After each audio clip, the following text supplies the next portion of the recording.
A seleção inglesa nunca teve jogadores tão midiáticos em sua história. É claro, Lampard, Gerrard, Owen, Rooney e mais recentemente Harry Kane e Phil Foden são caras bem reconhecidos no mundo do futebol, mas não são caras extremamente midiáticos como vemos com outros grandes nomes nesse sentido. Mas existe um jogador da Inglaterra que não só atraiu uma mídia gigantesca para si, como extrapolou todos os limites disso, cara. E me refiro a David Beckham, um cara que esteve no Real Madrid dos Galácticos, que era bem famoso nos jogos de videogame do PlayStation 2, PlayStation 1, e um cara que tinha uma batida na bola quase perfeita e que ficou muito marcado por isso, mas talvez não tão marcado quanto a sua atuação fora de campo. Ele era um popstar que jogava futebol. Hoje você vai entender como o cara que talvez tenha a melhor batida na bola da história do futebol se tornou subestimado por seus feitos fora de campo, e não pelo que de fato apresentava de trave a trave.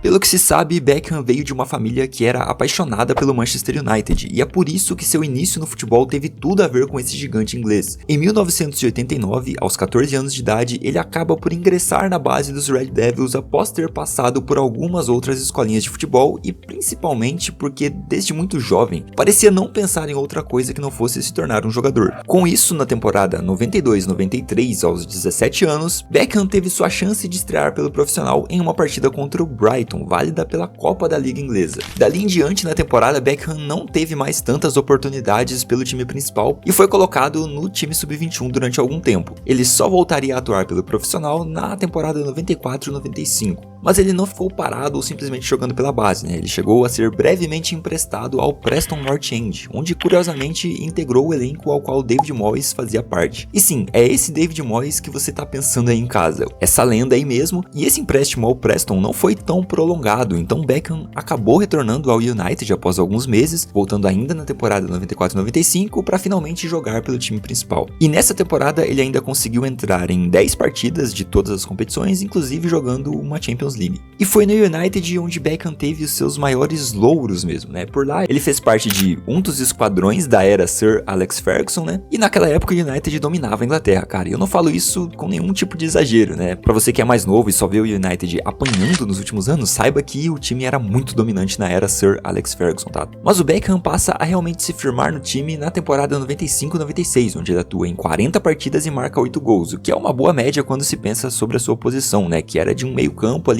e um meia mais pelos lados, cara. E ele era um cara mais voltado para a criação de jogadas, não especificamente em definição. E ali no Manchester United, Beckham acabou sendo campeão inglês em 6 oportunidades. Além de ter conquistado 2 FA Cups, 4 supertaças da Inglaterra e, claro, o Mundial de 1999 para cima do Palmeiras e também o título da Champions League de 98-99 com aquela virada épica de 2-1 para cima do Bayern de Munique, cara. E o Beckham teve protagonismo e um papel fundamental em conquistas como essa, né? Tanto que ele foi eleito como o melhor jogador da Europa ao fim daquela temporada, mas antes disso, com apenas 23 anos, ele já estava disputando sua primeira Copa do Mundo em 98 na França. No entanto, a seleção não chegou tão longe, né, sendo eliminada pela Argentina nas oitavas, numa partida em que o próprio David Beckham acabou sendo expulso. O fato é que Beckham continuou no United até a temporada 2002-2003 para depois se transferir para o Real Madrid. O grande problema é que as coisas no clube inglês, né, e talvez o clube do seu coração, não estavam tão boas quanto o assunto era o relacionamento de Beckham com seu técnico, e a relação já não estava tão boa, pelo menos desde 97 ou 98, quando Beckham começou a se relacionar com sua esposa, né, Victoria Beckham,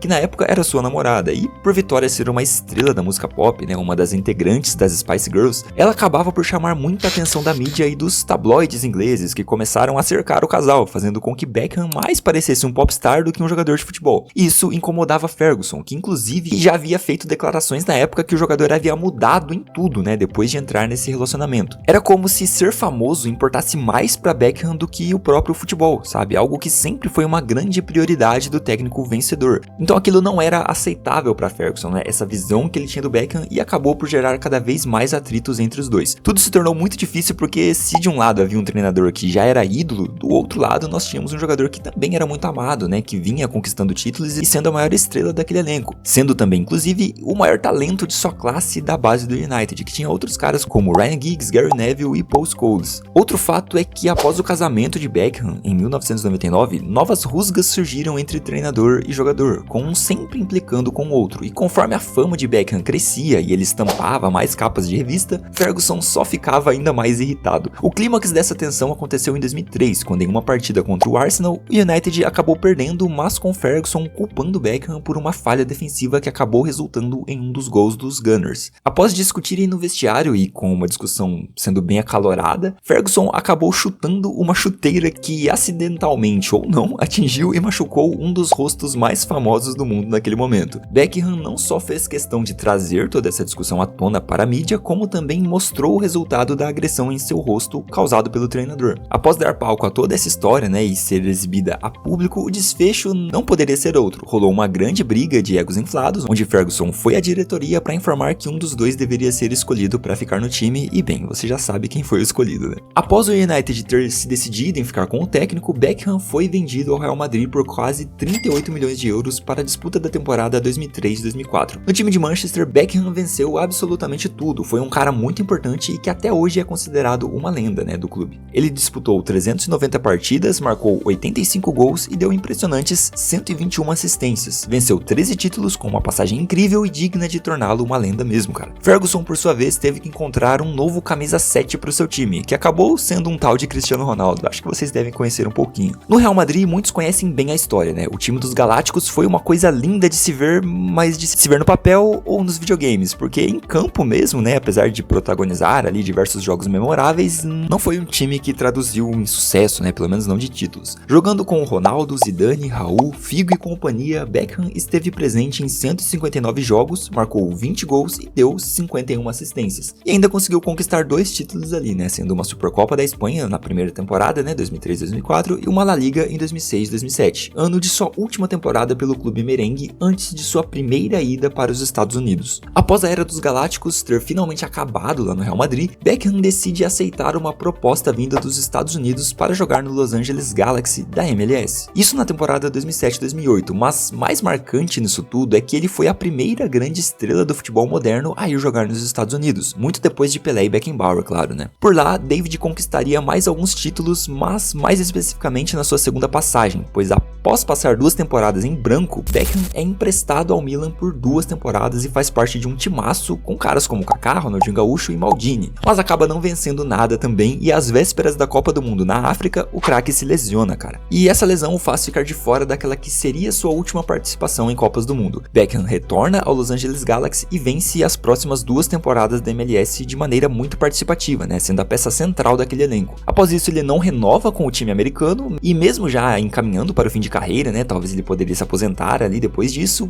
ele acabou sendo seduzido pelo novo projeto do PSG, com o qual ele fecha o contrato por uma temporada. Em 2012 e 2013, decide encerrar de vez a sua carreira pelo time francês. E mesmo que não tenha sido titular absoluto, né, e quase nem muito utilizado assim, o cara venceu uma Ligue 1 pelo time parisiense e teve uma despedida memorável ali. Beckham se aposentou em 2013 aos 38 anos e tendo uma carreira amplamente vitoriosa e sendo destaque em diversas oportunidades diferentes em times diversos. E Beckham não foi um cara que só marcou o futebol quando falamos de estilo dos jogadores, né, seja com corte de cabelo, com tatuagens espalhadas pelo corpo, que ele foi um dos pioneiros a isso ali, né, nem só também por fazer toda a mídia esportiva olhar para um jogador de futebol não apenas como um jogador, né, mas sim como algo a mais, sabe, com um simbolismo ainda maior e com mais oportunidades de fechar propagandas e enfim, ser o rosto de algumas marcas, mas ele também foi um cara muito marcante pela sua batida na bola. Sim, cara, com certeza se você pensa em David Beckham e vai pensar em uma característica dele, você pode até pensar aí nessa questão de ser um popstar, né, de ser talvez subestimado por isso, mas você também pensa na batida de bola, é muito característica, tá? Se você jogava videogame, você sabe que o Beckham era aquele cara que batia falta, escanteio, pênalti, enfim, de uma forma diferente, né, tanto na posição mesmo, quanto na forma de bater na bola. Ele está no top 10 da história dos jogadores que mais fizeram gols de falta, né, com seus mais de 60 gols ali, o número exato é um pouco impreciso ainda, mas são mais de 60 gols, e ele tem muitas assistências também, ele cobrava faltas muito bem, fazia um marco excelente na bola, e com certeza essa é a maior marca de Beckham, tá? Independente de tudo que dizem, ele foi sim uma lenda do futebol, uma lenda do Manchester United, apesar de não ter saído tão bem do clube, e esse foi o vídeo de hoje, eu espero que você tenha gostado. Se você gosta desse estilo de vídeo, né, falando sobre jogadores, comentando algumas curiosidades da carreira deles. Comenta aí embaixo quem você quer ver aqui, né, qual jogador você quer ver sendo analisado de trave a trave. Se inscreve no canal, deixa um like, todo o ritual que você já sabe, e um abraço e até a próxima.